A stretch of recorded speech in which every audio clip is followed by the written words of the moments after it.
শুরুতেই শিরোনাম কসবা টিভির পক্ষ থেকে স্বাগতম। শহীদ নয়নের স্বপ্ন বাস্তবায়নে তৃণমূল বাঞ্ছারামপুর গড়ার অঙ্গীকার ডক্টর সাইদুজ্জামান কামাল। আলমগীর হোসেন, বাঞ্ছারামপুর থেকে স্টাফ রিপোর্টার। তথ্যচিত্রে এখন বিস্তারিত জানাচ্ছেন ফারজানা রশিদ ঢালি। ব্রাহ্মণবাড়িয়া ৬ বাঞ্ছারামপুর আসনের সম্ভাব্য সংসদ সদস্য প্রার্থী ডক্টর মোহাম্মদ সাইদুজ্জামান কামাল বলেছেন, গণতন্ত্র পুনরুদ্ধারের আন্দোলনে শহীদ নয়নের আত্মত্যাগ বাস্তবায়নই হবে তার রাজনীতির মূল লক্ষ্য। বাঞ্ছারামপুরে এক অনুষ্ঠানে তিনি তৃণমূল মানুষের আশা আকাঙ্ক্ষার প্রতিফলনে ন্যায়ভিত্তিক ও মানবিক সমাজ গড়ার অঙ্গীকার করেন। তিনি বলেন, মানুষের মৌলিক অধিকার নিশ্চিত করা, যোগাযোগ ব্যবস্থার উন্নয়ন এবং যুব সমাজের জন্য আত্মকর্মসংস্থানের সুযোগ সৃষ্টি তার অগ্রাধিকার। নদীমাতৃক বাঞ্ছারামপুরে কৃষিভিত্তিক ও ক্ষুদ্র শিল্প গড়ে কর্মসংস্থান সৃষ্টির কথাও তুলে ধরেন তিনি। এ সময় উপস্থিত ছিলেন জেলা জাতীয়তাবাদী ফোরামের সাধারণ সম্পাদক মোহাম্মদ নুরুল আমিন সজল, শহীদ মোহাম্মদ নয়ন মিয়ার পিতা মোহাম্মদ রহমতুল্লাহ, ডক্টর মোহাম্মদ কামরুল হক সহ স্থানীয় নেতৃবৃন্দ। এছাড়াও অনুষ্ঠানে জেলা জাতীয়তাবাদী ফোরামের নেতৃবৃন্দ সহ শহীদ নয়নের পরিবার ও স্থানীয় গণ্যমান্য ব্যক্তিরা উপস্থিত ছিলেন।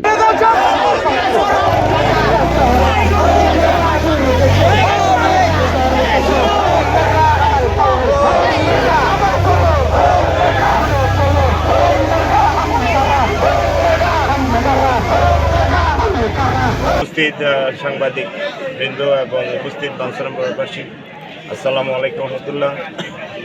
সর্বমহান সর্বশক্তিমান আল্লাহ তাআলার নামে আমি শুরু করেছি। বিসমিল্লাহির রহমানির রহিম।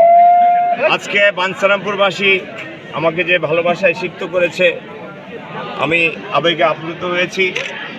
আশা করি এই ভালোবাসা ওনারা 12 তারিখ হরিণ মার্কায় ভোট দিয়ে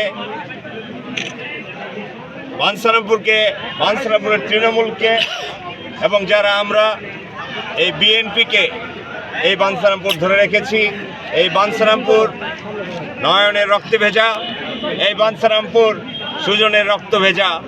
আশা করি বাঞ্ছারামপুরের জনগণ আমাকে সেই সুযোগ দিবে যে আমরা হরিণ মার্কাকে বিজয় ছিনিয়ে আনবো ইনশাআল্লাহ বলে মনে করি না। কারণ আমাদের বিএনপির প্রতীক হচ্ছে ধানের শীষ। আজকে যদি বাঞ্ছারামপুরে ধানের শীষের প্রতীক থাকতো, আমি নিজেও কম্প্রোমাইজ করতাম। আমি 1980 সালের 11 জানুয়ারি থেকে ছাত্রদল করি। আমার যখন ভালোবাসা হওয়ার কথা ছিল, প্রেম হওয়ার কথা ছিল, সেই যৌবনকাল আমি দিয়েছি ছাত্রদলের জন্য। আমি এই বাঞ্ছারামপুরে আন্দোলন করতে গিয়ে একটি নিরপরাধ ছেলে শহীদ নয়ন মিয়া নিহত হয়েছে, আপনারা জানেন। সেটা আমার কোনো ব্যক্তিগত অনুষ্ঠান ছিল না। কুমিল্লা মহাসমাবেশের লিফলেট বিতরণকালে আমাদের শহীদ নয়ন মিয়া সেই ফেসিবাদের স্বৈরাচারের গুলিতে নিহত হয়েছিল।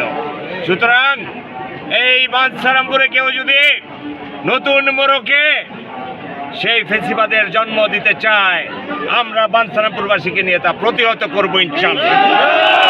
কসবা টিভির পক্ষ থেকে স্বাগতম।